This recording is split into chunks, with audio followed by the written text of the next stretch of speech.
on. I can hear you, bro. Very good. Very good. So, there's a lot going on right now. First of all, I'd like to thank you so much for getting us all together. That was a great event. You had about 100 people there. We learned a lot at that event in Las Vegas, and we're going to have a bunch of those people on soon. Tracy's lining them up. So thanks so much. Yeah, I mean, it was not just cheerleading, happy talk, hanging out. I mean, it was, you got real stuff about what's coming, what's in the offing. And I think that was very important. So, and I was glad to get a chance. Do you know that? I think it's the first time we've ever actually met in person, isn't it? No, we met in Vegas before. I'm trying to think what it was. When we saw the one movie. Yeah, when I had you out there for Jim's movie. Yeah. Yeah, Drink of Easels, yeah. Well, by the way, I don't know if people know this. I think I'm okay to say something. He has another movie coming out. Ooh. And he'll be releasing that, or the studio's releasing that here shortly. And so I'll kind of want to tune everybody up on that as we get closer, but that's about to be released right now. So, if it's about the resurrection, that would be perfect. Yeah. Yeah. Well, they wanted to have a younger actor in there, and there's all sorts of whatever, Hollywood being Hollywood. So, but I would have loved to seen Jim in the resurrection. I know he probably would have liked to too, but it's the business. So we'll just take a deep breath, move on. Yep. Other opportunities opened up. So anyway, by the way, and I don't think I've told you yet, we just committed in the last few hours. We are going to, I did the event last week. I wanted to make sure that we were there, knew what we were talking about on the Bondgate stuff, and get all the experts in. And it's such an important thing, such an important subject. And there's other stuff coming on right now also. So what we've got is we've got a follow-up to that we just committed to June 15, 16, 17 in Vegas at the Ahern. Also, it's not a huge event, about 500, but you had 100 there when I had them in last week. And we're going to have a number of the same speakers, plus a few that are additions to build this out.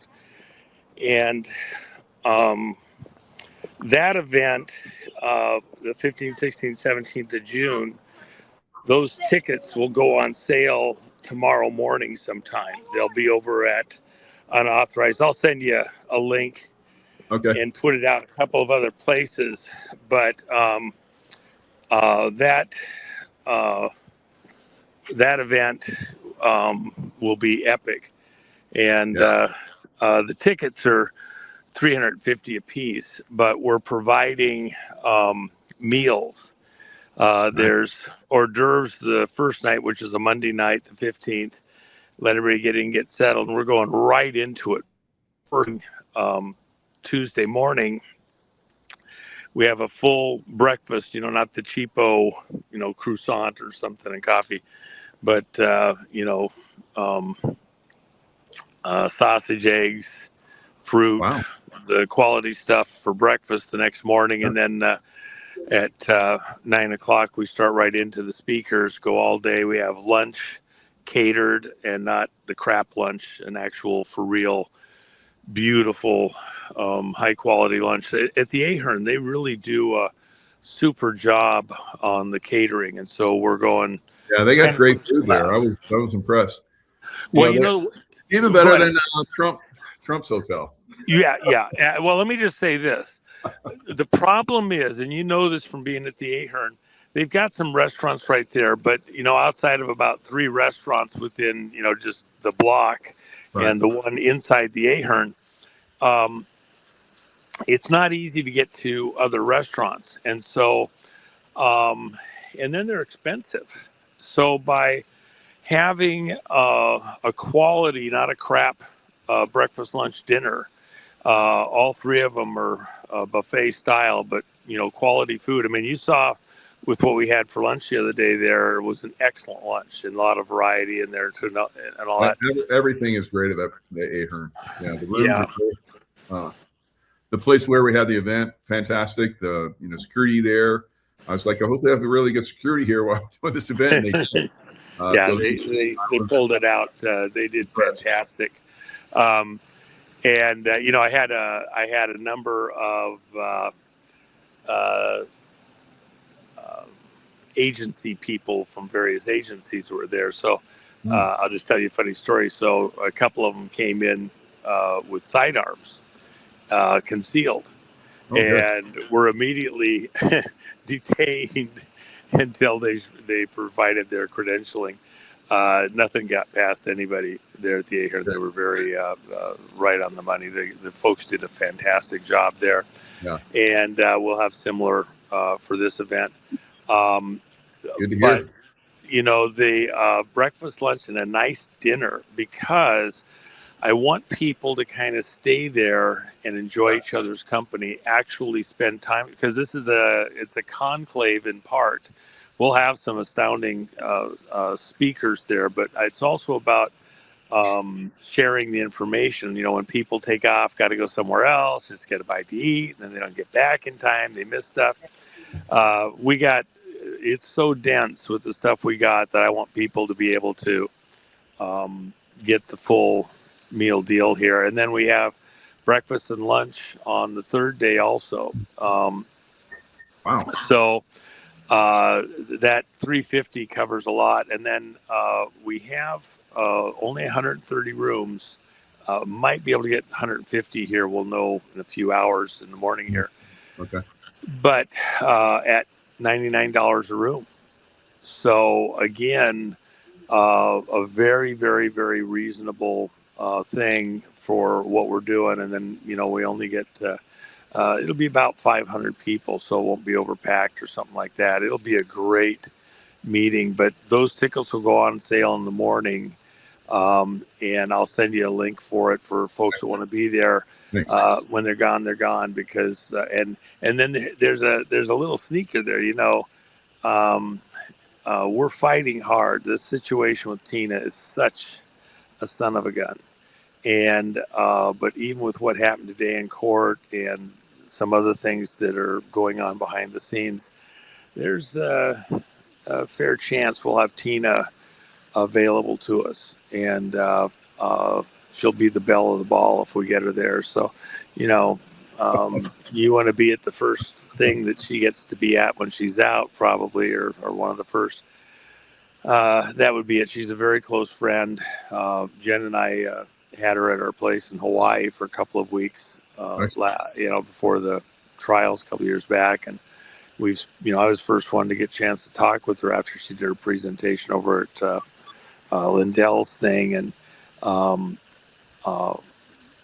we spent about 5 hours kind of wading through what was about to happen because she'd made that presentation. So we've been very close all the way along. One of the funny things is that Pat Byrne and I were both working on this, and we're communicating, we're texting, we're emailing, we're trying to sort something out. Because Tina's case had gone sideways before the trial stuff, and looking at other attorneys and all that.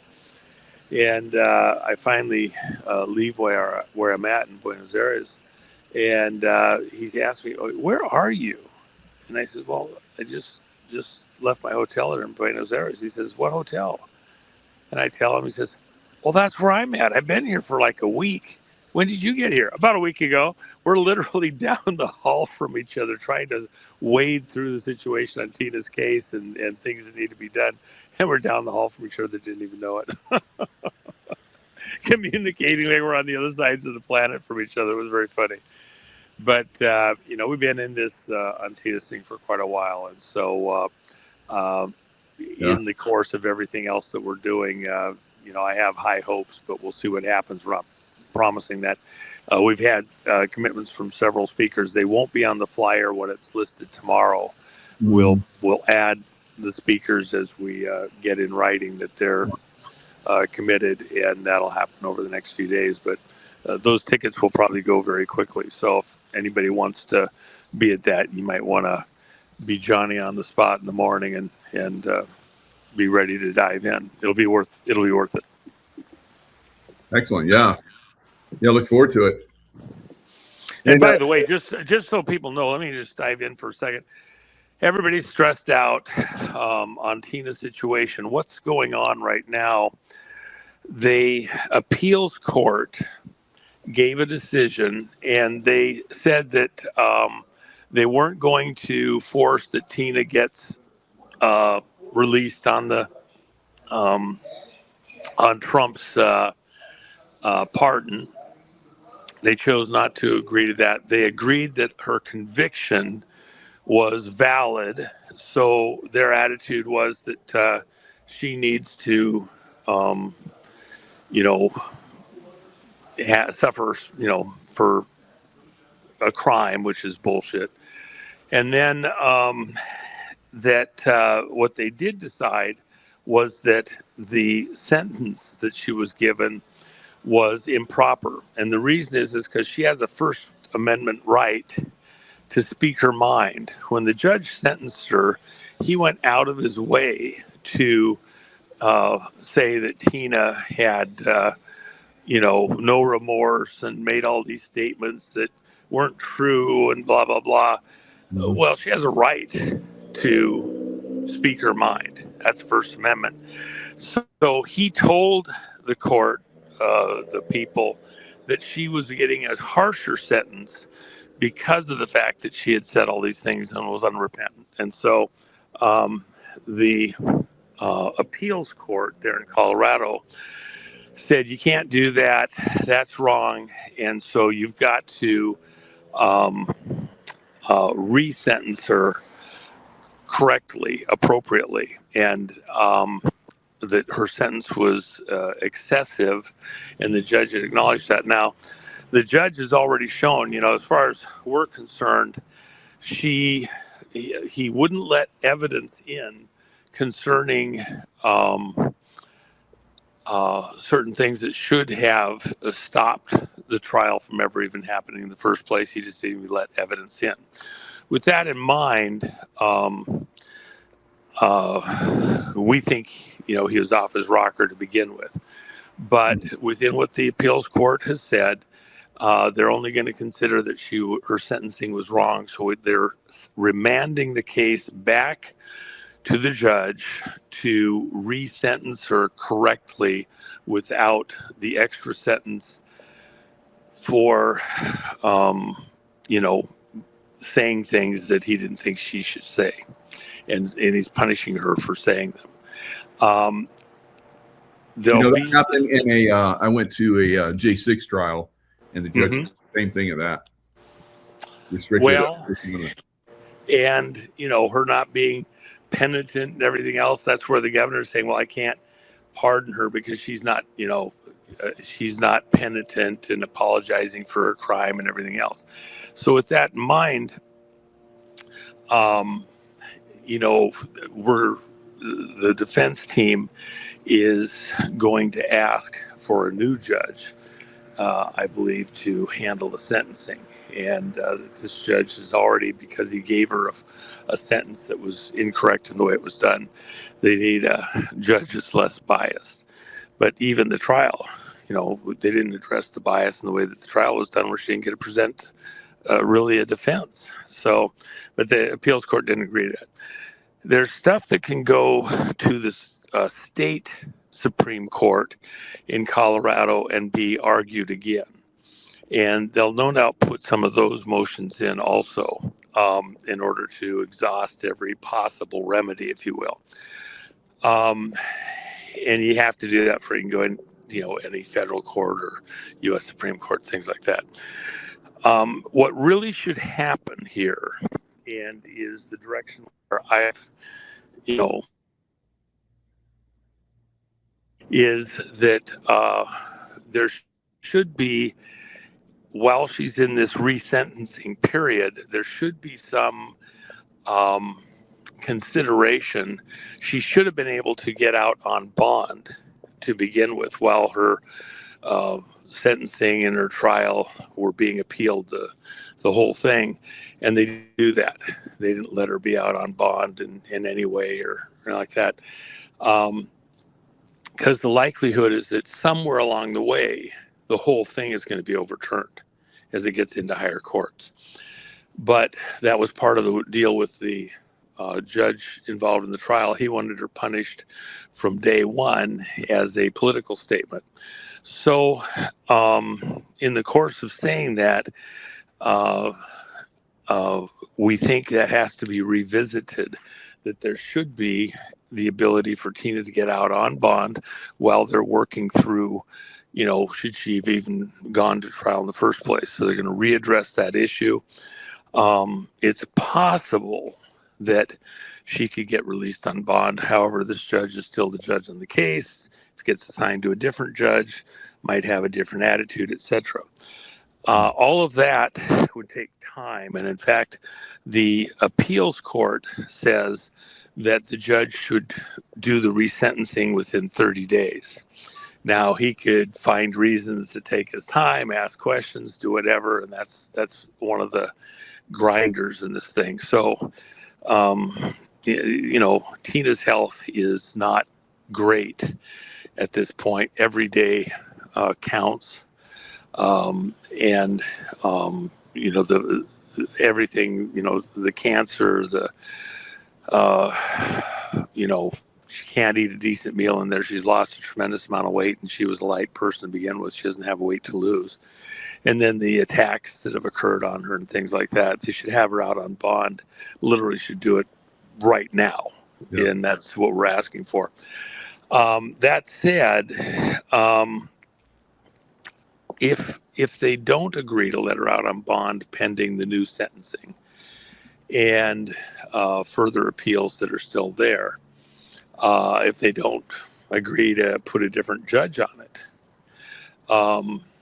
I think my gut instinct, and I've kind of passed this around a few thoughts with other people, I'm open to anybody else's input suggestions, but I kind of am leaning towards maybe we need to, and I haven't done this thus far and didn't think it was, quite the right time, but I think we need to have a prayer vigil for Tina. Various places around the country. We've done a Tina Peters Day in the broadcasts, and of course you helped with that too. But I think we need to do potentially a prayer vigil, and I'm thinking that we do it in at the state house, not the governor's house, not the prison, for a lot of reasons, but there in Colorado. And I'm thinking sooner than later. I'm kind of thinking, week and a half or something. And I was thinking the same thing. I was like, once the weather turns, we should start to do something like this. So that's a great idea. Well, I think part of the thing is that they need to see where the rest of the citizenry is. This is being done on our watch. Right. And there's some, really, she's never even had a traffic ticket. She's 70 years old. Is she actually a threat to anybody, seriously? And here we have this other Democrat friend of the governor was convicted of the same thing, except she really freaking did it, with the evidence that they had there, which Tina didn't. But she got a $3,000 fine, and she can work that off on a work crew with 100 hours of community service and doesn't even pay the $3,000 fine. And she just gets probation. She doesn't get an ankle monitor. She doesn't get nothing. And really, as far as I'm concerned, what she was convicted of is far worse, or agreed to, is far worse than anything that Tina was ever accused of doing. And the governor's acknowledged that. Governor Polis has said, it's disparity in sentencing, and he's a little bit concerned about it. But then, there's this thing with Colorado. At the very least, they want to get through the election and, make a statement for everybody. It's a political prisoner type thing. Yeah. And that's just not going to cut it. And so I think we have to make our feelings on this better understood by, and I would come in prayer. I wouldn't come, stomping the feet and threatening or whatever. I would come in prayer. We're there because at some level, this is a spiritual thing. Yeah.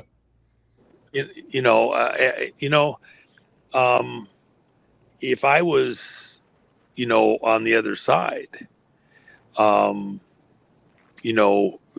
they should be more concerned.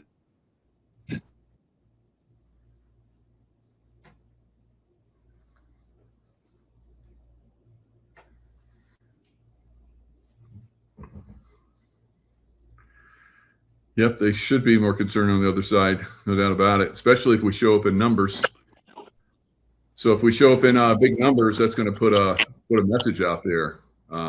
Yeah, and around the country that show up that can't travel there. Mm-hmm. I think there's enough that they would want to, be counted as present to, make. And also, Tina, how does it feel in there to know that, even with this judge resentencing, is that resentencing, well, I'm going to give you 8 years instead of 9.5, he could do something wonky. He's already shown how wonky he is, and or a different judge assigned, and we're just going to give her 5 years or something. This is a very wrong thing, and the disparity in sentencing and all that. At the very least, with the disparity in sentencing that's already been shown, she should be out, time served. Period. Done. Over. And that's the way it should be right now. And so every day, her health is very fragile now, and we need to get her out, and with all possible speed. Definitely. Anyway, I interrupted you a few minutes ago, and I just wanted to get that out there, so I apologize. That's good. Yeah, I love it. I think we should do it. So we're going to plan it out and start to speak it, and we'll see what we can do. I think it's very, very easy to do that. And I think, like you're saying, all across the country, people can't make it to Colorado. They can, do it, I don't know, at their own state houses or something. So we see her come out. We're probably going to go, I think, nuclear on 2020. It's not over yet. It's not over yet. Oh my God. Well, look at the stuff that's coming. Even Trump's kids the other day, Don Jr. and Eric, I believe, also were saying that they were anticipating arrests, some really high profile arrests in the next 30 to 60 days. Yeah. I don't know what they might know that we don't. We're close. And Bondi's gone, so there's no blockage. So and if Lee Zeldin gets in there, wow, I think that's going to really rock it. Yeah, in Trump's defense on that, by the way, gosh, I love that. That is so beautiful. Beautiful. I actually have one that's nice, a convertible here too. I've got a couple of the Chryslers in that era. Yeah. And I've actually got the only one ever built 54 Chrysler Imperial Crown. Nice treasure. Imperial. Good. It's a very cool one. But the one thing I would say is this: as this begins to build out, as you get to that first arrest, which I think the first one is John Brennan, based on things that have happened at the grand juries that are hearing some of this testimony right now. For a lot of people, it won't be real till that first one occurs. But man, when it does, I've been wanting to ask start opening. And it'll tie in with some other people. So Osama bin Laden, John Brennan, he was the chief organizer, the guy that basically got the Neptune Spear going. So he's working with Obama. So Osama bin Laden was taken out. And, during that time frame, we have, an admiral that was involved. So that Admiral McRaven, came out and attacked Trump several times. And then Jeff Bezos gave him $50 million. Sounds a little suspect to me. So Hegseth is on a spree of firing generals right now. I don't know, maybe McRaven, I hate to say it because he's, SEAL Admiral, but maybe he needs to go visit those guys down in Guantanamo. Maybe there's something there. What are your thoughts? Yeah. What I think, we're going to be shocked at some of the people that will end up at Guantanamo for treason and traitorous acts. It won't just end with Brennan. I had something years ago, and I don't know that I want to explain precisely because it wasn't brought out in the public or proven yet, but there was a location, and I'll just say it was in Texas, where a number of these general staff and flag officers were congregating. And there was a family got a hold of me that through friends, where they had one of their children had been working at that location. And, really, the only way to say it is they got out there with their life. They were very stressed about what was going on. And some of the things that had been going on there that they described were just stunning, shocking, and disturbing. And including certain types of aircraft coming and going, bringing high-profile persons there in kind of the Epstein vein. And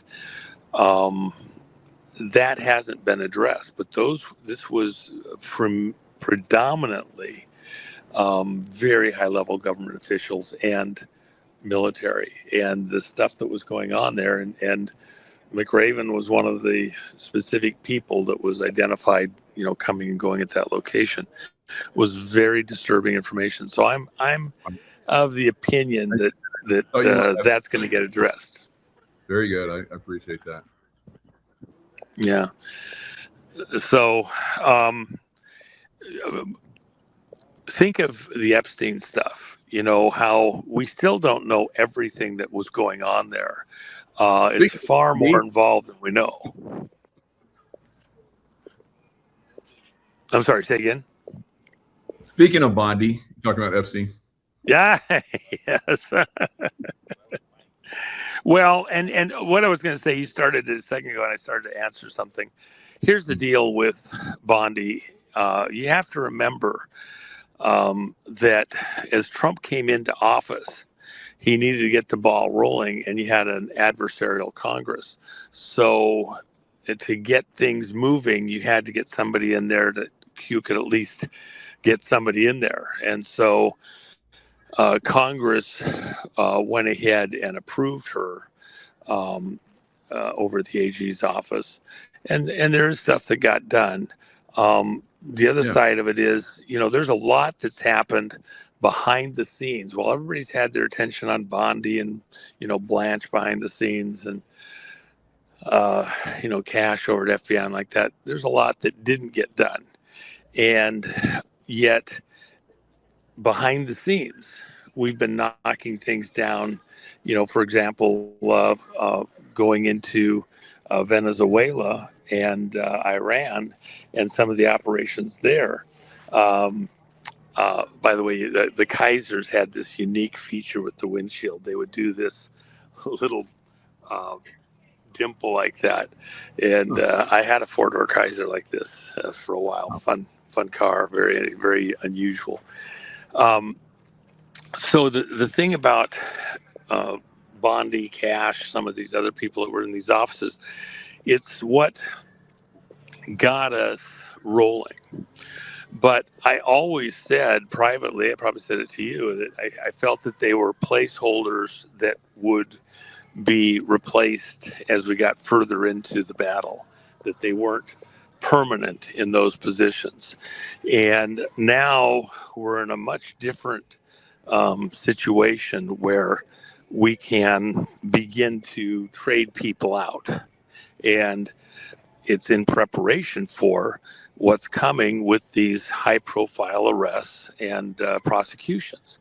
Bondi clearly in the Bush camp all the way through and protecting people, kind of a placeholder, not wanting to get to the next level. She, mission accomplished. Trump didn't have to, let her leave with dignity. She's got a different job, didn't have to, don't let the door hit you on the ass on the way out type thing. Let her, leave in a certain way. And then, but now we're on to the next phase. As we move into this prosecutorial phase, it's going to get epic. And then the one thing that everybody needs to kind of keep in mind also, even if an arrest, the prosecution begins in the criminal justice system, Article 3 courts, doesn't mean it has to stay there. And we're going to get to military tribunals because of the treason, traitorous activities. So you can lie to Congress, you can do stuff like that and get, prosecuted in that vein, get things rolling. And then you still have plenty of room to raise the bar as we get further along and move into the military courts. And that's exactly where this is all going. So you think she's going to get a show like Dan Bongino and continue on, or? I don't think that the public is interested. She may get something like that, but you make your bones, and you might be stylish, have a little flair, whatever. I don't think the public is in the mood for that at this point in time. And by the way, this is an 8-cylinder, okay? Had a straight 8 in it. So that's a big deal. It's a Buick and Oldsmobile and Pontiac. They all made a big deal out of whether you had an 8-cylinder or 6-cylinder. Like my Oldsmobile is an inline 8-cylinder. It's so cool. You open that hood. Look at how long that hood is. That hood's a mile long, and so they had to have it because the motor isn't a V. It's a straight 8 in there, and they had lots of torque. Very cool. This one's got the double side mount. So I have a friend that actually has this exact car as a convertible with double side mounts. It's very, very cool. But anyway, I don't think people have a desire to hear much of what Pam might say. She might want to give some insights on things that she knows or found out while she was there and try to apologize, for what she had to do, in her opinion, as this whole thing was playing out. But I think it'll fall on deaf ears a bit. I don't think that the public wants to hear that. Do you? No, and I think she needs to be careful if she gets angry and threatens to reveal something. Who knows? Maybe her husband's been wearing some balloon boobies. Yeah. I mean, can you believe that? We're talking about Christy Oh, Noem's husband, a cross dresser and all this other stuff wow. that comes out now. Oh my gosh, you know. I know. And I got to meet her up at an event um, there in Montana several years ago. She had her cowboy boots on, and we got pictures together and like that.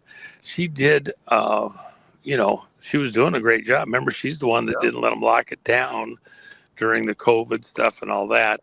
Yeah, she did a great job. Yeah, but you feel for somebody like that, Yeah. where how much how much control do you have over something like that, even with a spouse?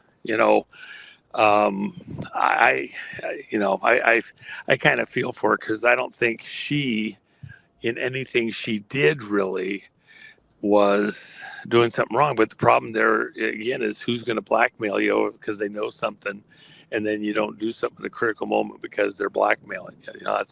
That's the risk with something like that. When you have to get clearances, you gotta, they gotta look at everything, and if there's a problem, sometimes, especially a job like that, you got to pass even if they're the right person, but there's a problem like that in the family or something. It's not what I think we wanted to have done there. So it really started to come when she did the Minnesota had the Minnesota ICE shootings. That's when Yep. they really came after her. So that's probably the other side that really destroyed her. I don't know. Yeah, I mean, these guys, they're relentless. They've got their sources too. They got top level people, and but let me tell you, here's a little thing. Cuts both ways. I can tell you right now, if I was anywhere in the operations of some of these organizations, just pulling one out of the hat, Act Blue, I'd be really getting serious about lawyering up. Things are, you cannot get away forever with some of this stuff, and shit's getting ready to, roll downhill, and they may not be as protected as they were during the prior administration, or even while we were kind of getting our sea legs in this administration. Things are about to take a different life. And I would think that, rather than being more demonstrative or doing more bullshit, I'd be really serious about having an honest conversation with a real attorney, and not just a put up, yeah attorney that gets paid a bunch of money but doesn't actually do anything to protect you. Because these people are going to need real attorneys, is my opinion. So I agree. Yeah, definitely.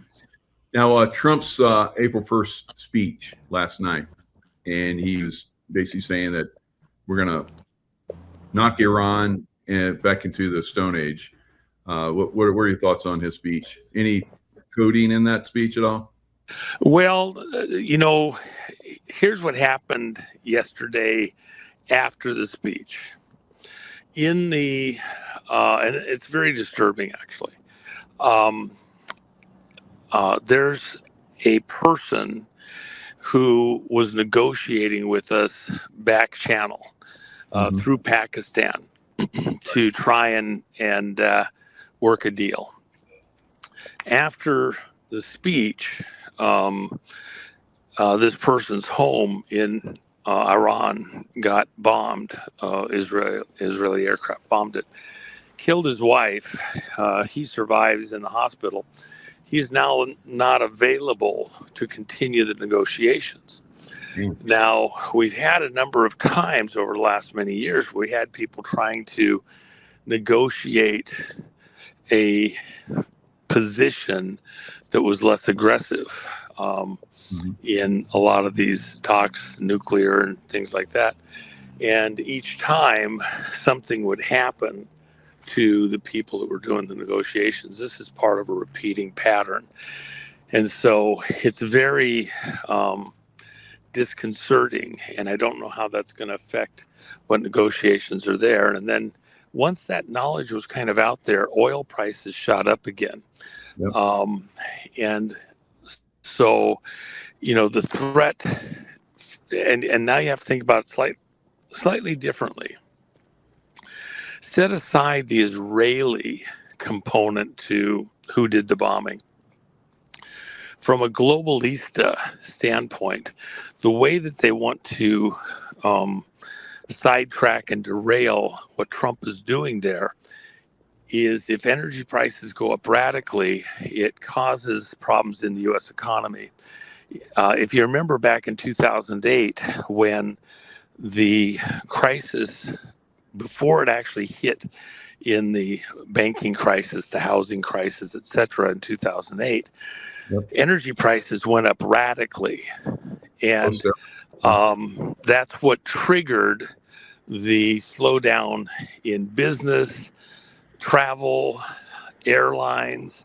Then it started to hit the housing market. Next thing you know, Bush is on the TV telling the world that we were within 24 hours of a catastrophic meltdown worldwide within the financial system, that if they hadn't stepped in and injected, unfathomable amounts of money that we don't even today know the full number, that the world financial system would have collapsed and we'd have gone back to the Stone Age, essentially, because you couldn't put it back together again. Unlike, if you have a jacket and a seam comes out, well, you just go to a seamstress, they sew the seam back up. You don't even know that anything ever happened. But when it comes unraveled in lots of places like that, you don't just fix that with a seamstress. It's damage. You can put a big patch over the elbows or something like that, but you're pretty much toast. This kind of coming off the rails within the world's financial markets would have been something where we would not have put it back together again. So, and they said within 24 hours. The situation with oil at these higher prices like this is very, very, very disturbing. And in stopping the negotiations by killing this guy, the likelihood you're going to get to some kind of an agreement goes down radically. Who's the guy who's going to replace him? And by the way, if the guy that was trying to do the negotiations gets killed, are you the next guy up? You want to get killed? Yeah, exactly. What's going on? So,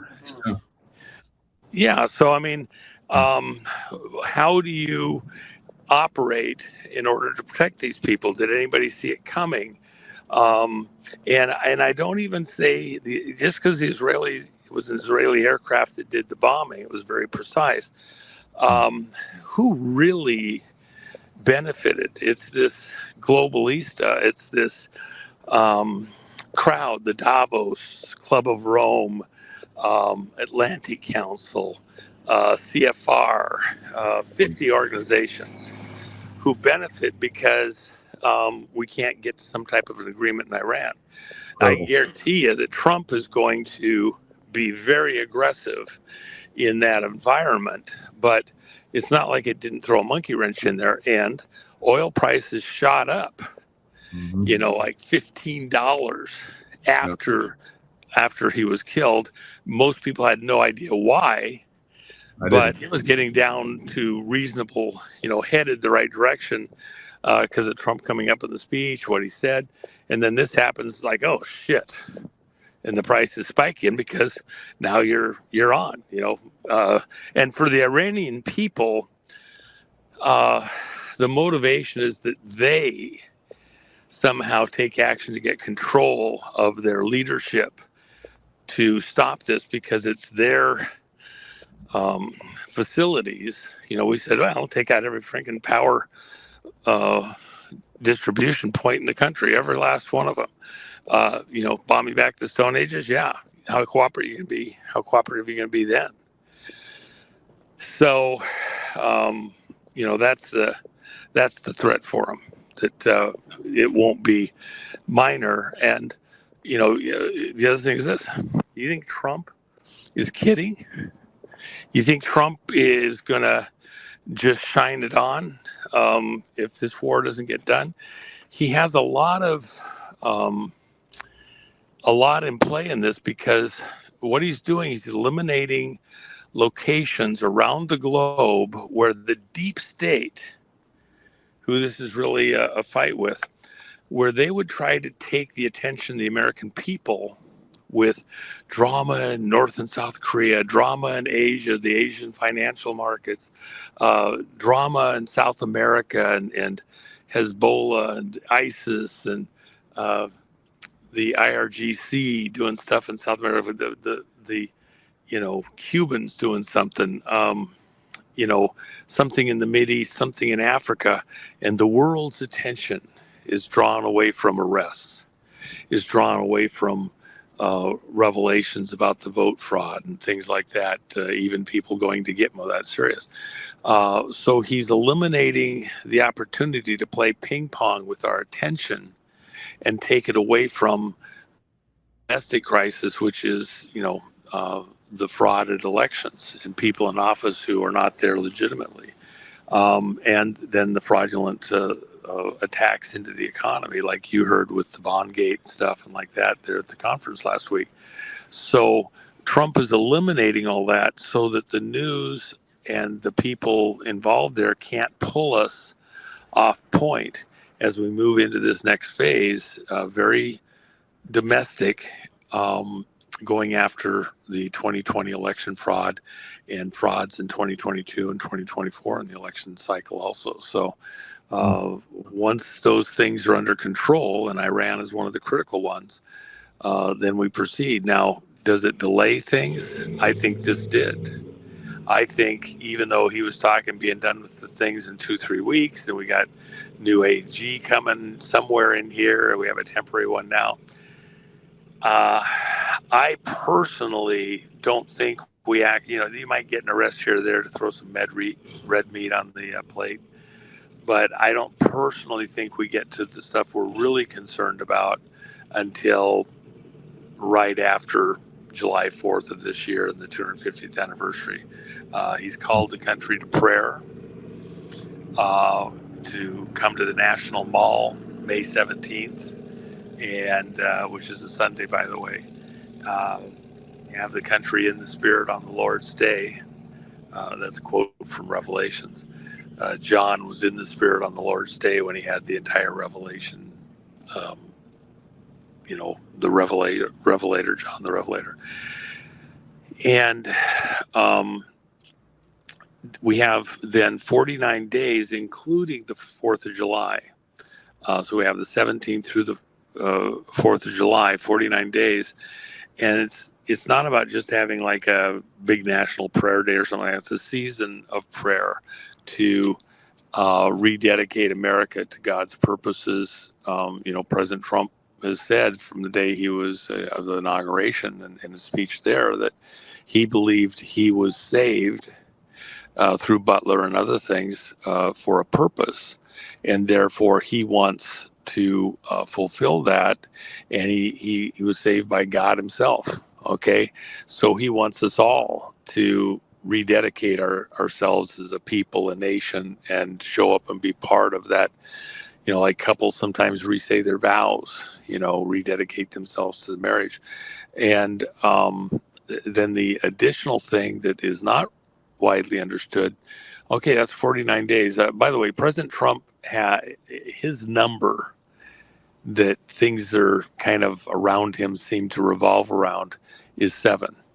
So Trump was 70 years old, 7 months and 7 days on planet Earth on his first full day in office back in 2017. Not on Inauguration Day. That was only a half day, and he didn't get much work done. He didn't start till 7 o'clock in the morning the next day. So 7777. And this is, interesting within this, 49 days from May 17th. Why did he pick that day?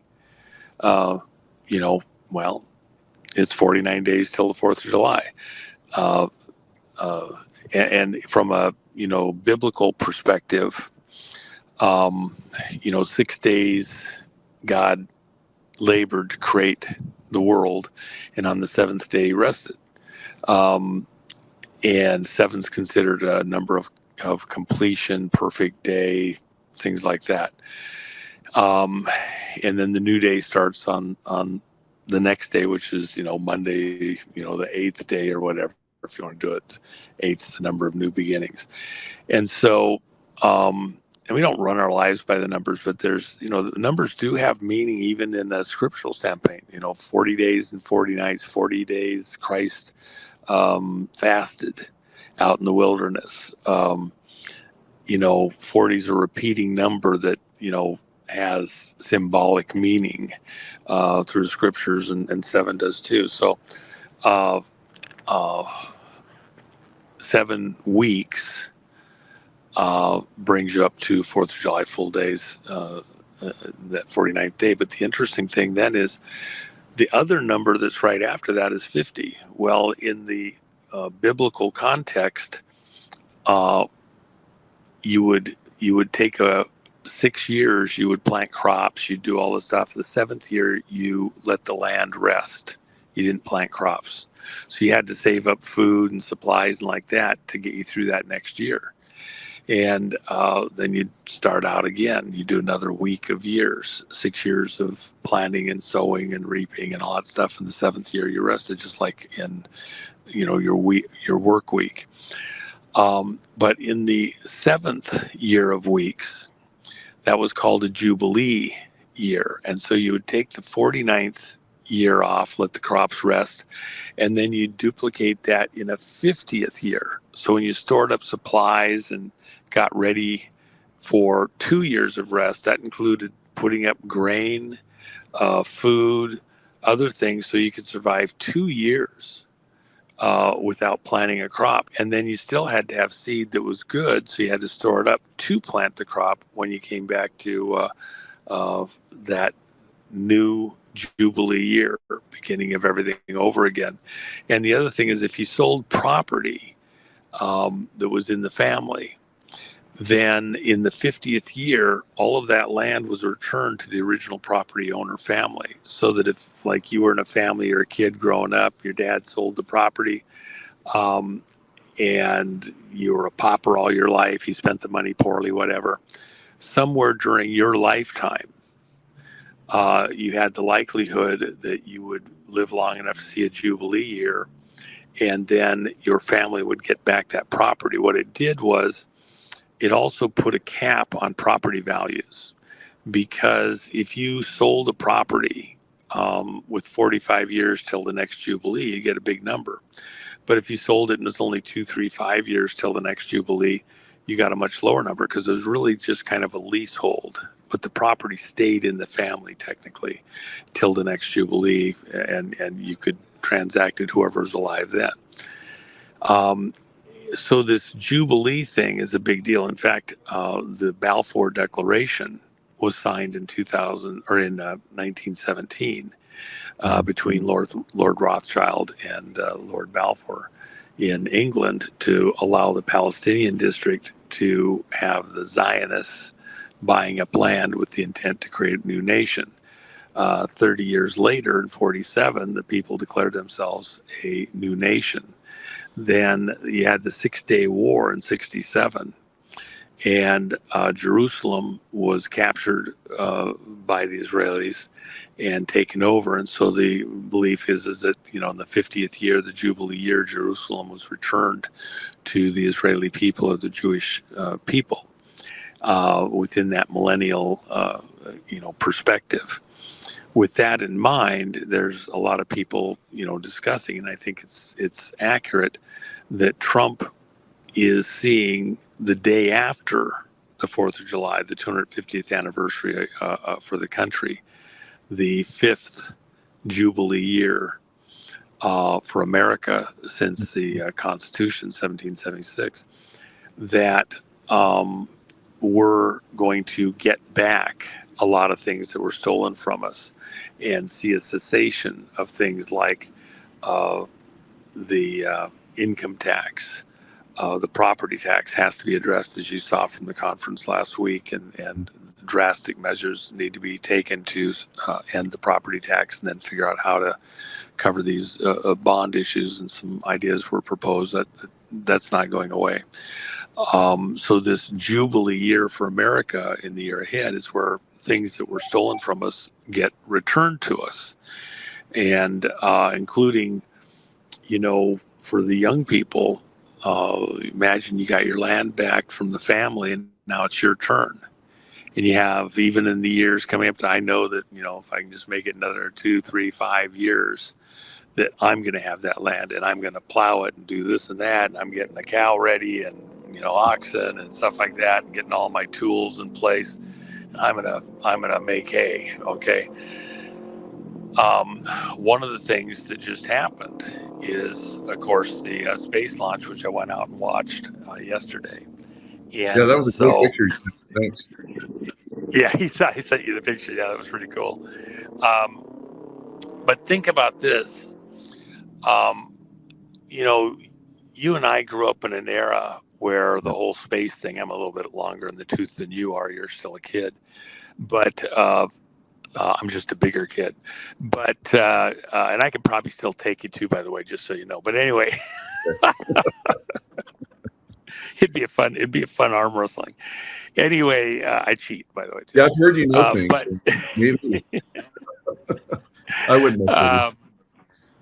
But think about this, there's what we call the osmotic curve. And that's the way that technology, innovation build on each other, especially if you don't have wars that steal it away from you, and or divert you to only certain types of technology.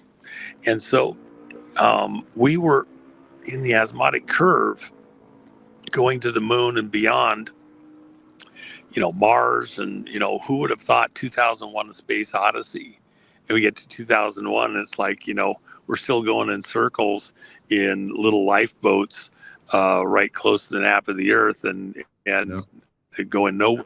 Okay. They got bridges to nowhere. They got trains to nowhere in California. You got schools to nowhere with their education stuff. And we had space missions to nowhere. Okay. Just going in circles, futilely, endlessly, whatever. But for this generation, what you just had, and by the way, those people that want to say that nobody's going anywhere, nothing's happening, it's another ruse. We didn't have deep space radar capability back, and especially other countries, back at the time of the Apollo missions. And amazingly enough, when deep space radar capability came online, we actually had Apollo 18 and 19 that were on deck with even heavier lift capabilities. In fact, the engine that was built for Apollo 19 is sitting up in Dale Smith's museum up in Oregon, the former owner of Evergreen Aviation, a friend. Very sad story there from back during the Obama administration, things that happened to take him out. It was very, very disturbing. Great guy. Wow. But that mission that engine that was built for the Saturn V rockets prototype is sitting up there in the museum. It's really cool. But when you think about it, all of the hopes and dreams that I remember, I watched a couple of the Redstones as a little kid. I watched all the Gemini launches, everything, up through all the Apollo stuff. Watched it very closely. I was just totally fascinated, watched the broadcasters and all the models and explanations. And then we stopped and we didn't go the extra missions. And there's a very good argument to be made because a lot of that, maybe all of it, was theater. And the problem is with deep space radar capability, the Russians could have determined that we weren't actually doing what we said we were doing. And so suddenly the program stopped and we didn't have money for those last couple of missions.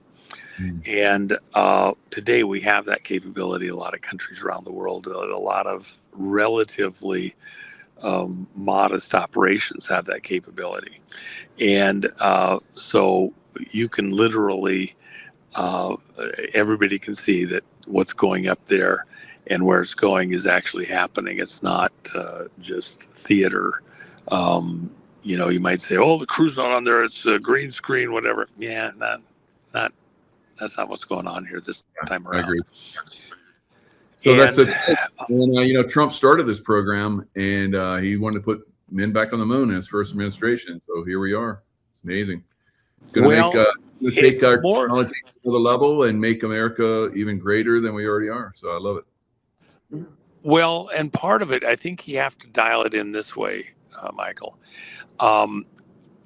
We had several generations, more than just your and mine, where that future that was promised to us, that we were dreaming about, going to Mars, going out and mining asteroids and things like that, was stolen from us. And the advancements didn't find their way into the rest of society and life.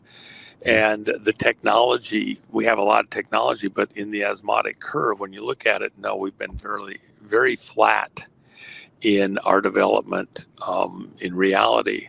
So we have a stolen future. What Trump is doing, he puts the tariffs up. He stops that the slave labor can make things so cheap you can barely survive, and then send them into America to displace our workforce. And they can't compete except to live and operate at slave labor rates. So he puts a tariff out there. Now, companies that want to be in business, they have a baseline. If they want to send slave labor stuff over, fine, we're going to put a tax on it that's high enough that when businesses go to buy stuff here in America, the tariff's high enough that they'd rather just buy American. It turns on American business. It gets people back working again, brings the technology home, builds out the industrial base in America as opposed to elsewhere, and then provides jobs that are decent, well-paying jobs as we build out the American workforce. And then what you've seen here with the space shot, going back to the moon, we're not just going back to the moon. We're going to land on the moon next year is the plan. Everything goes smooth on this flight. And then build a presence on the moon, a permanent base on the moon. Yeah. So that we're no longer just coming back and forth. Instead of building the space station out, we're building a moon base. And, for example, I had somebody that just graduated from a mining course, a 4-year mining course here in the U.S. Mining is a very advanced, complex thing to do it right. There's a lot goes into, mining for different things that you need, the strategic metals and things like that, latest technology for the best mining practices, things like that. And I mentioned to this person that was graduating just a couple weeks ago, I said, you ought to actually think about adding some study about mining on the moon or mining on asteroids. In your lifetime, that's going to happen. When we get back to the moon, what are they going to do? They're going to be looking at it to dig holes in it and mine stuff there. And even if you're building out a moon base to use materials that you fly from Earth to the moon, no, you're going to go up there and use the materials that are available there, which is mostly glass sand on the surface and stuff down deeper. Imagine getting ready to go be not just an astronaut, but an astronaut minor. Yeah. And then the other thing is that they won't stay up on the surface necessarily. They'll go down, a few meters, few dozen meters, whatever, and they'll build out their facilities down lower out of the cosmic rays, out of, Yep. some of the other areas. So they'll be building under the surface of the moon, not right on top. And by the way, Howard Hughes believed, just so you know, that the moon was actually a giant spaceship, and was pretty verbal about that at different times, and believed stuff was built out under the surface of the moon. Now, here's a little thing that a lot of people don't realize: Hughes Space Systems was sending up lunar landers and photography systems to document the surface of the moon in the period before our astronauts, supposedly went there with Apollo, and those were sending back all sorts of data. So he may have known more than he was putting out there, by the way. I never knew that. It's pretty interesting. Wow. Yeah. Good stuff. So, in fact, just so you know, for everybody in the audience, there was a movie made. Remember, Hughes had RKO, the movie studio. They blacklisted him. He had to testify before Congress. It was, the comedy thing and all that. It really pissed him off. And so he began his own intelligence operations in Hollywood. He had all the starlets and all that, and they were, the houses that they lived in were covered in mics and a little bit of cameras and like that. And they all had their boyfriends, the Hollywood people, and a lot of communists were there in Hollywood. That was some of the rest of Hughes's history it's a bit opaque. It was not completely understood. But interesting thing happened. He had stopped with his RKO stuff, just suspended all of his stuff and got out of the movie business, allegedly. But there was a movie script that had been around for a little bit, and it had to do with Forbidden Planet, the movie. And what's interesting about Forbidden Planet is that studios were highly competitive in this period. And, they didn't lend their stars around. Their stars were under contract to that studio, and they made movies around particular stars within certain studios. But when Forbidden Planet, that script came around, you had 3 different studios agreed to lend their most important stars to that movie, and to be part of it, because the subject matter was so important. And then the imagery that was included in the movie, the tetrahedrons and all sorts of other stuff. By the way, in 2001: A Space Odyssey, the obelisk, this door that you see floating off in space, and it's there on the Earth with the monkeys, and up on the moon with the astronauts and all that, and then out at Jupiter. That wasn't supposed to be like a door. It was supposed to be a tetrahedron. In the book, it's a tetrahedron. It's a 3-sided pyramid type structure, the simplest thing, a shape that can exist in 3 dimensions. It's the first Platonic solid. And so Plato had the 5 solids like that. So that movie was really important, because you have to think in terms of you're building out the psyche, the way that people think, and especially, think of the kids showing up at the movie. The movie came out in 1956, so you're showing up in Dad's '56 Ford convertible to watch the movie. Your '54 Chrysler Imperial convertible to watch the movie at the drive-in, and it's putting all this imagery out there. The hot babe in space, tigers, and all sorts. It's a great movie. It's like one of my very, very, very favorite. It is absolutely the top 10, one of the top 10. Yeah. And Robbie the Robot. You remember as a kid seeing Robbie the Robot? Oh my gosh!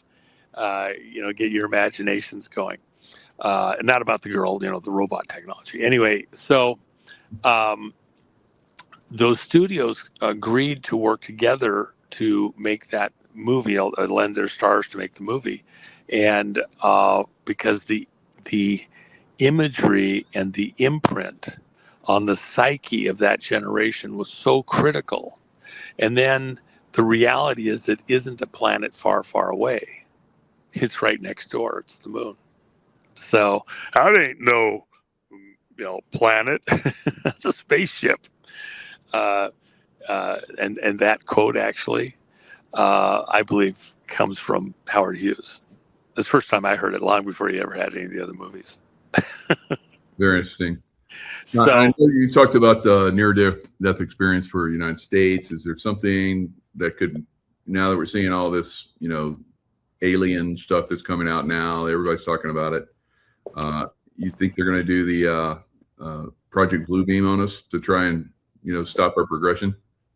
No. And here's why. Good to hear. It's not time yet.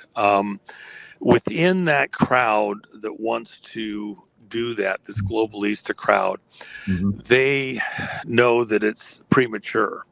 And in fact, what they have, in their internal conversations, people that have discussed this other places and, kind of know the inner workings, what they want to do.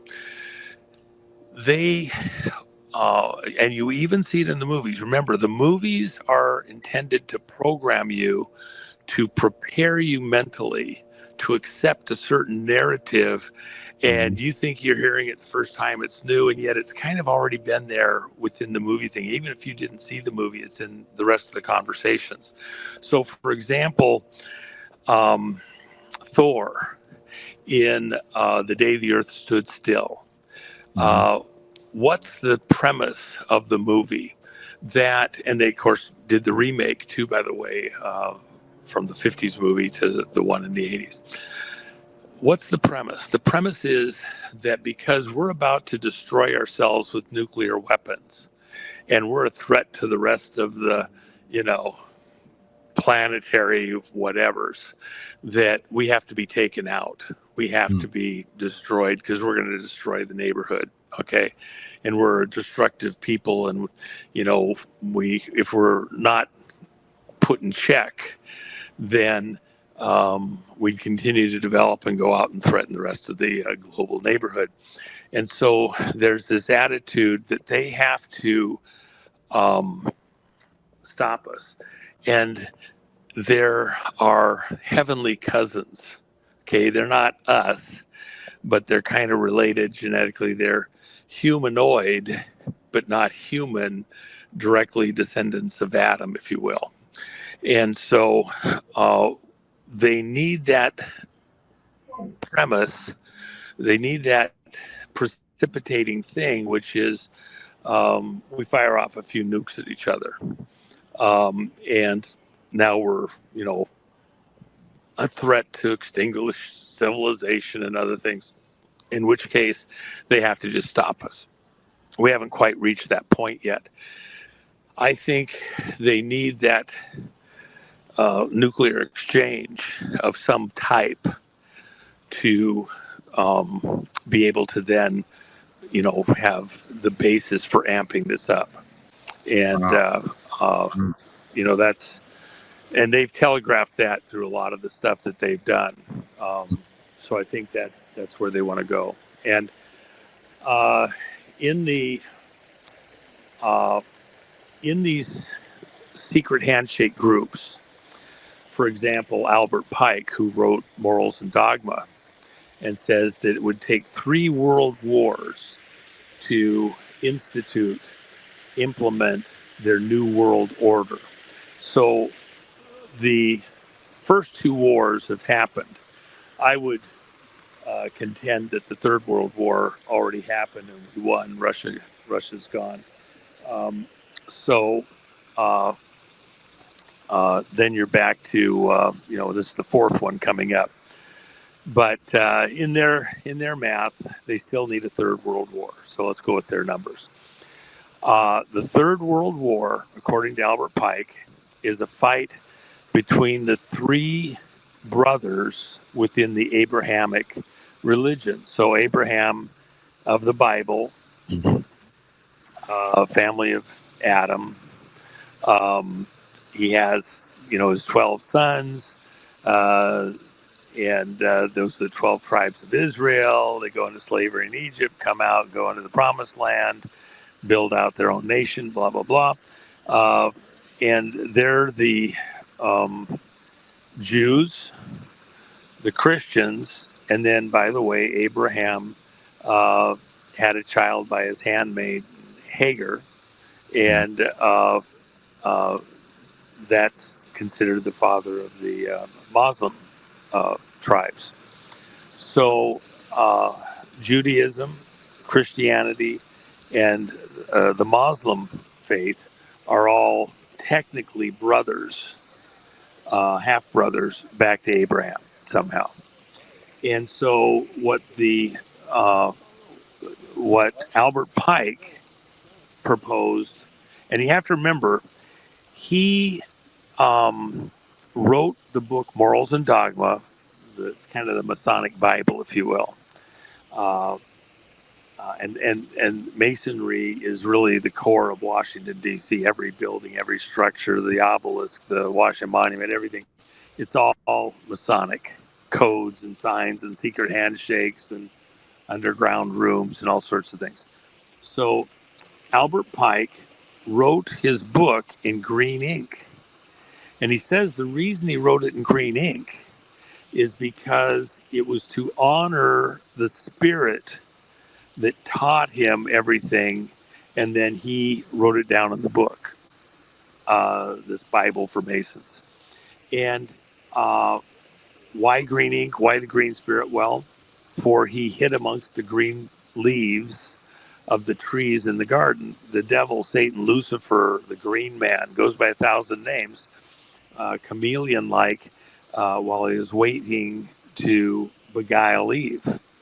So Albert Pike writes the book in green ink, and he says in the book, right in the middle of the book, he says, "Let there be no misunderstanding. The God whom we serve is Lucifer, the light bearer." Okay, they're Luciferians. They're not agnostic. They're not just nice. It's a religion. Okay, and in their religion, they believe that if they start a war between the three half brothers, children of Abraham, that's why it's called the Abraham Accords, trying to bring peace in the Mideast. If they start that war, that we take each other out, and then they step into the gap. After that Third World War between the three Abrahamic religions, they step in and they put a person on the throne in Jerusalem to stop any further fighting, who is considered or purported to be of all three lines, of the line of David for the Jews, of the line of Muhammad, and of the line of Jesus through Christianity with their stories of, babies and all sorts of things. So this ruler, who, we would call the Antichrist, rules in Jerusalem. They make a covenant for 7 years.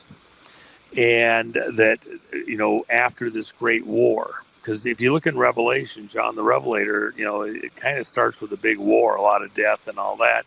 And then the tribulation period begins with this person taking the throne of Jerusalem for a 7-year peace agreement. And halfway through the peace agreement, somebody violates it. There's a threat rises out of an area of Greece, a different name at the time, and as on eagle's wings. And so he has to flee the throne. And then the rest of the fight all the way up to Armageddon occurs. Some people believe we all get beamed out. The Christians get beamed out in a rapture, some at the beginning, some at the middle, some at the end. By the way, I'd rather be ready to stay and find out I'm leaving than ready to go and find out I'm staying. So I'm a trib rapture person, but it's irrelevant. People, there's some very good conversations that can be had there to, chew the fat on that stuff. But with their mindset, their way of reasoning, they believe that there's a great war. And then, as part of this cousins trying to bring peace back to the world, from our alien cousins, they intend to say that the Cain families have the alien blood, that they're the cousins planted here long, long ago, anciently, all the way back to Lucifer potentially in the garden is the way they think that they are. It doesn't matter if you believe it or not. They believe it. Many of them believe it, and belief is the driver of action. Because they believe a certain thing, they act accordingly. So belief is the driver of action, and they're working based on their beliefs. It's a religion. So they believe that by setting up the world with a war, and then that creates the pretense for being able to put one of their family members on a throne who has reptilian blood. Well, what's the reptile? Satan, Lucifer, the devil, the snake, the serpent. They're hiding in plain sight. The royal families believe that they're the kings of the earth, the kings of the earth, right to rule by blood. And so when you talk about an alien invasion, they're kind of being tongue-in-cheek about it. They'll have some theater, some drama, and claim that their cousins just showed up from space, and they affirm that this is one of our relatives planted amongst you to help lead you out of these crises with these royal things, and he's going to take the throne as a Christ-like figure to bring peace on the world, and King of Peace type of stuff. And that's this alien deception in many people's minds that they would foist on us.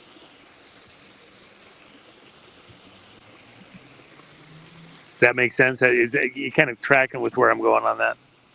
Oh, totally. Yep. So, and the reality is, within the tech, including what the breakaway has, that they intend to foist on us, you have to understand, if I had, say, a microwave in the 1850s or 60s, even in the 1910 or 20s, if you saw it operate and it's all shiny and glitzy and everything else, I put a cup of coffee in there and it comes out hot, put food in and it's cooked in a few minutes, it would be, you just, wow, it has to be magic, right? Any technology that's highly advanced from where you are in the development timeline, just a little bit further on, looks like magic. Yeah, say again. I was just looking up this one thing in Kazakhstan where they have these this pyramid that was built for 200 fallen angels. Oh yes, yeah. Well, and remember, Michael, and I've told the story before. The top of Mount Hermon, which borders Israel, Lebanon, and Syria. That mountain is at the top, is the highest altitude World Heritage Site on the planet, recognized by the UN as the highest altitude heritage site. The world, needs to preserve this monument, whatever. Okay. Well, what happened there? That's where legend has it that the 200 fell to Earth. And it's interesting, even the term fell to Earth. They didn't rocket to Earth. Christ said, I saw you fall like lightning, speaking of Lucifer, the devil. They fell to Earth. So was their spaceship broken? Where did they come from? They come from the moon. They come from somewhere else. Something went wrong. They fell to Earth, so they aren't descendants of Adam, if you will. They may be humanoid, but not purely human. And then the 200, according to the myth, at Mount Hermon, descended the mountain. It's like, from 5,900 feet, just under 6,000 feet to the top of the mountain, where there's like an altar and a, you know, um, temple kind of area there. They descended back down to the base, or to the base, and there they built a city, and the city was named the city of Baal, Baal.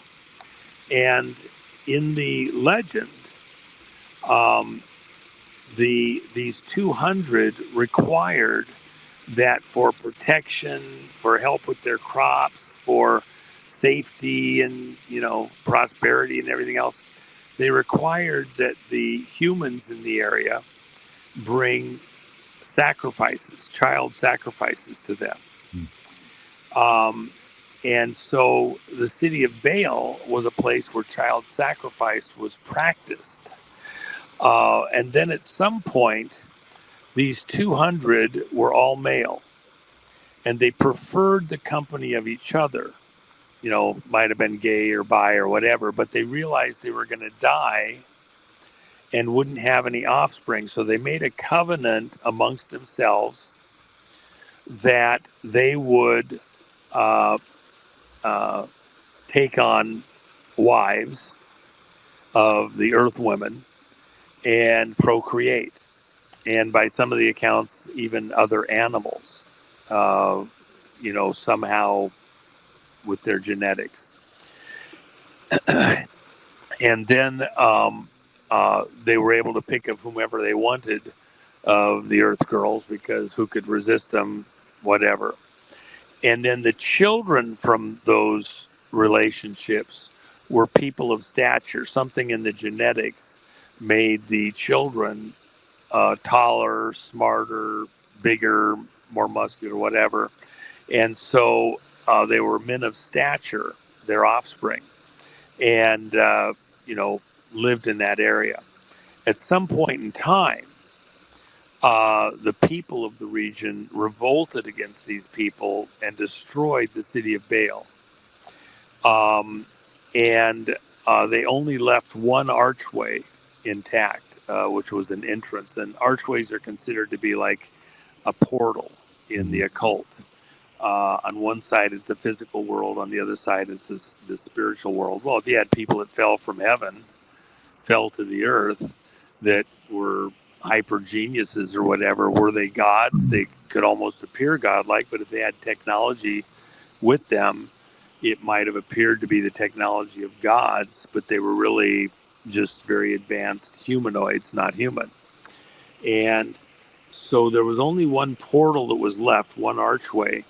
And as part of that World Heritage Site thing, it was intricately mapped, photographed, copied.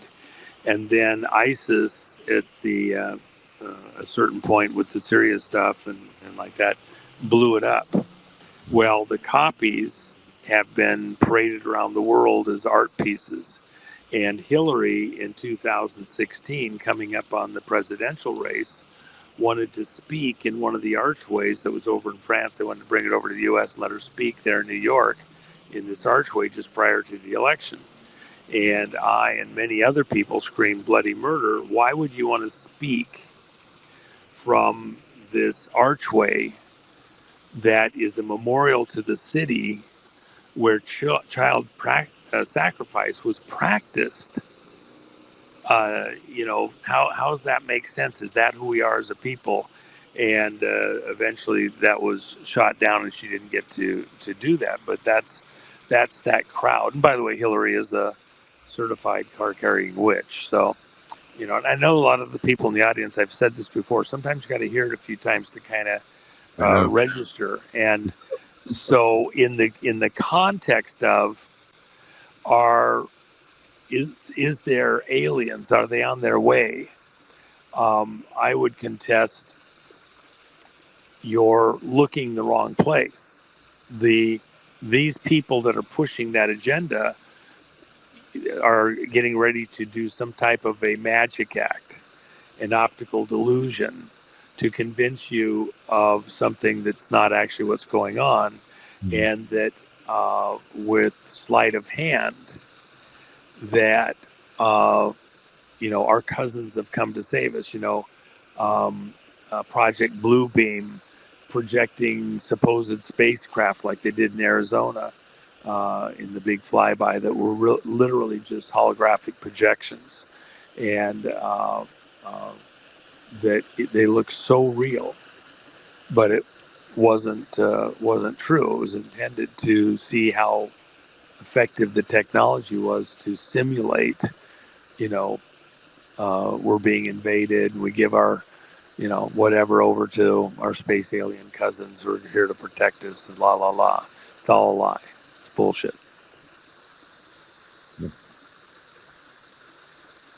Well, thanks for coming in late and staying up late, Juan.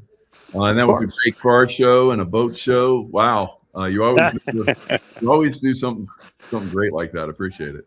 Well, this is the Orlando Car Museum. I'd encourage anybody that's never been here before, maybe people here in Florida get here fairly often. They have an absolutely stellar car collection here, and lots of just fun stuff. They're not all restored. They have a number that are restored, and quite a large number. What was scary, I was going through, well, I've had that. Well, I've had the cousin to that one. I've got one kind of like that. I'm going through, yeah, I've had a lot of these, or I still have them right now. So, and I really, I love the technology, but, let me just leave this one thing, Michael, for the audience. I started to say it a second ago. What Trump intends to do and is trying to instill, and we have to take the ball and run with it, for the kids of this generation. He's trying to light the fire.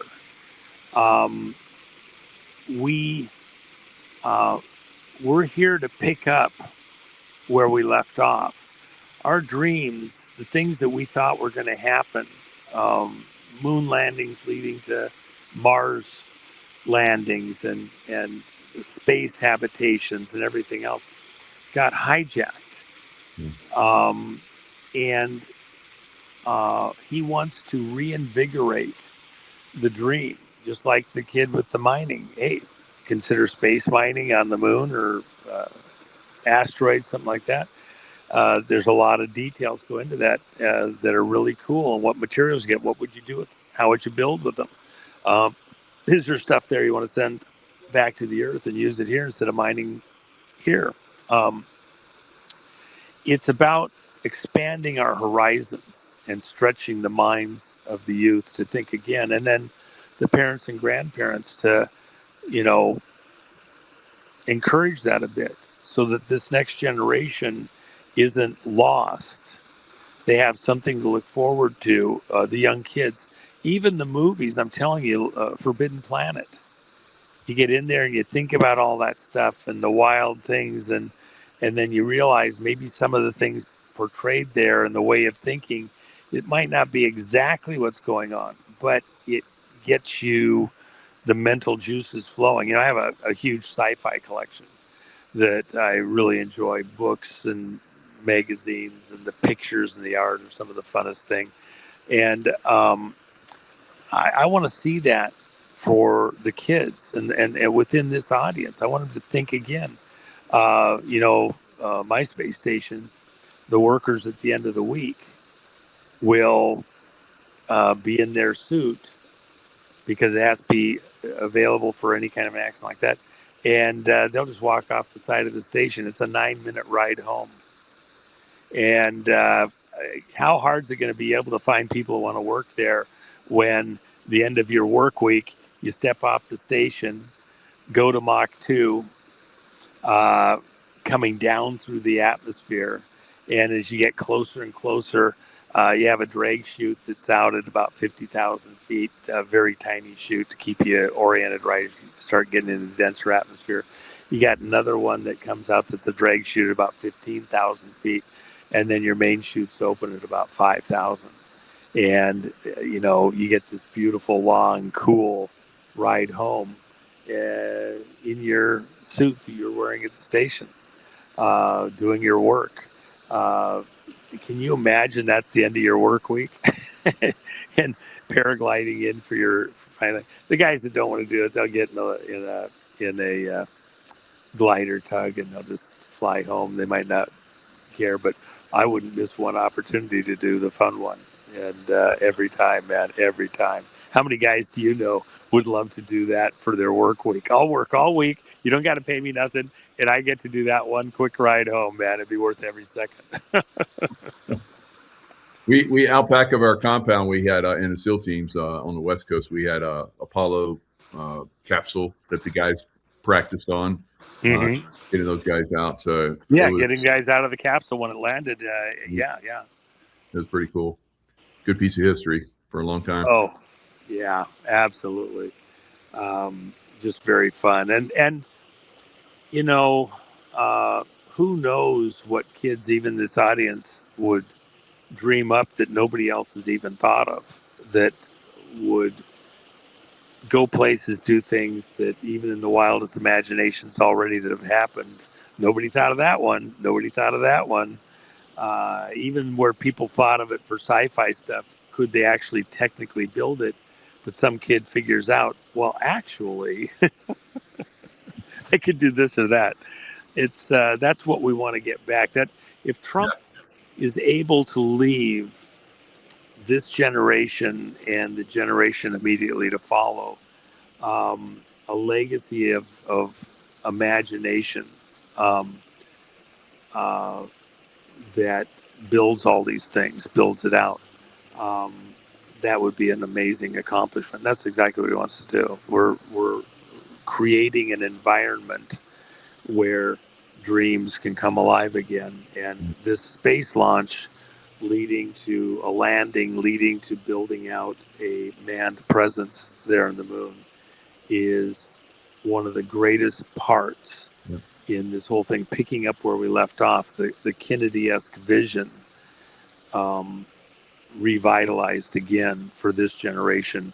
I think it's a big deal. So, and like you're saying, unfortunately, that's been destroyed for a lot of people because a lot of people just think it's all fake, which is unfortunate.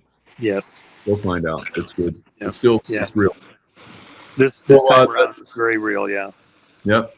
So thejennifermac.com and allpatriots.gumroad.com. In fact, Jen's got something over there on her site, a new coin that she put out a couple days ago that's pretty cool. And then I have one that I'm releasing over on my site.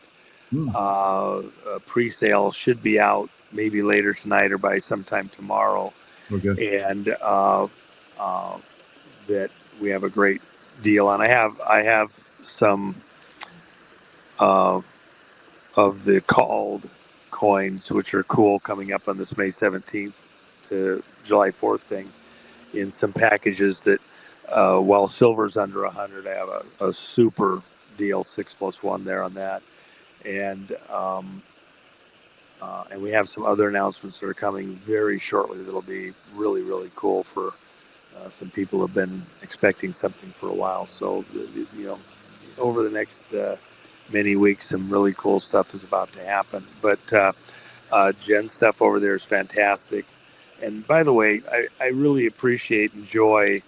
I occasionally get to talk to some of the customers like that. Had a great talk with one yesterday, a 74-year-old gal.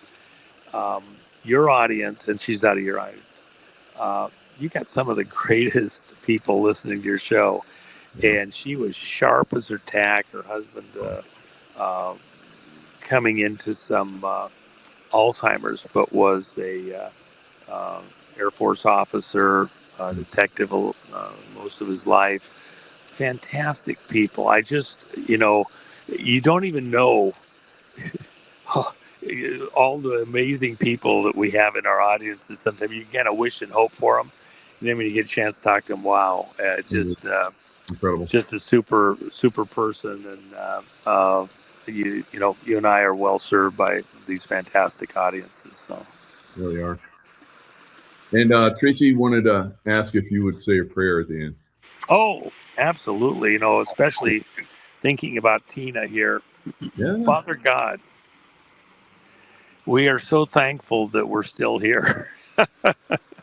Many have fallen to the side, haven't made it this far. I thank you for Michael, the chance to spend time together, break bread recently, and what's coming here in just a few weeks with the event in Vegas. Uh, we thank you for keeping us healthy, giving us clear minds, angelic protection, that we're still here, getting to pinch ourselves as we see things changing and coming about that we thought maybe we'd missed it, wasn't going to happen in our lifetime. And we thank you for President Trump, the people around him, the generals behind him, fighting to restore um, a way of life here in the country that it looked like we might lose. We know there's hard days still ahead, and even the possibility, likelihood of some kind of a near-death experience for us as a people and individuals, something out there. The enemy has lots of bends and twists that they'd like to throw at us. But we ask for favor, Father God, that you would incline your ear to us and deal with us gently and mercifully through these things with your protective hand. Uh, we seek to rededicate ourselves to not just a constitutional perspective, but to a pilgrim perspective, covenanting with you to do things that please you, Father God, that build out a heavenly message, to bring beauty back to the earth, and to build it out, and peace and kindness, all the wonderful things that you intended when you created this world and created us and placed us in it. We pray for those that are struggling right now, um, Tina Peters and others in the prison system who are there wrongfully, through no fault of their own, doing the right thing. And even people that may have been there appropriately, justly, we ask that you make your presence known across the country, shore to shore, and to other places where this message may be heard, that you would be speaking to hearts and minds and be there comforting them and bringing them to you and giving them uh, a hope in their heart and soul for a better day ahead, a better time ahead, and health with it, clarity of mind with it.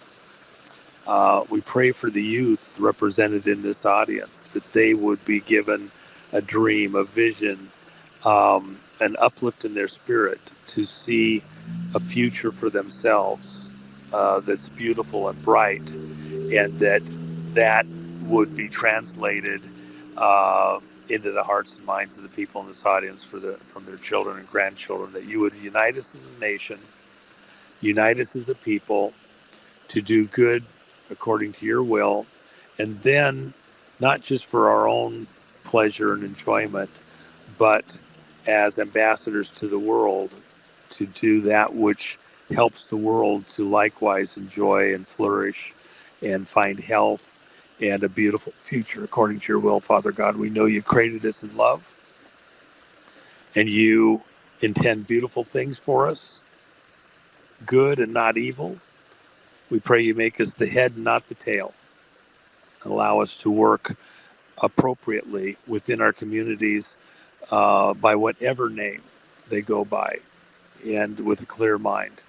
Uh, and that there would be salvation by the blood of Christ for every person in this audience. They would understand why you came, Christ, to wipe out sin across the world by your blood, taking it on yourself and cleansing us all, that you have a plan for every last one of us. We pray for your mercy, your grace, your protection, your provision, your light in our heart and soul, and protection from those that would steal it from us. Pray all that in Jesus' name, by the blood of Christ, make it so. Thank you, Father. Amen. Wow. That was amazing. That brought tears to my eyes. Thanks, Juan. Hey, I really love you guys. I'm very thankful, really seriously, to have a great host like you, a great audience like you. I always say it, but I actually really, really mean it. So, you guys are the best. And for Tracy, very thankful for all your extra efforts to keep Michael and me on the path. You know, if I didn't have Jen doing the same thing over at my side, you know, who knows what kind of trouble I'd get into day to day, unsupervised. So, all right, anyway, Juan. all right. Appreciate all you folks. Go have a great rest of the evening, and talk soon again, Michael. And better get your tickets to the thing tomorrow when it comes online. I'll send you something to send out to your audience tomorrow as soon as it goes online, Michael. Yeah, we'll put it out right away. We'll fill it up. It's gonna be fast. You guys better sign right up. Yeah, all right. It'll go pretty quick, I think. Yeah. All right. Good night, folks. Good night. Are you a good girl? Yes, How do you know? because Mom says I'm so expensive.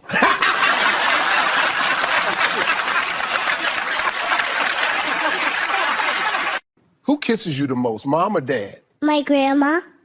Your mom and dad don't kiss you? No, they're busy kissing each other.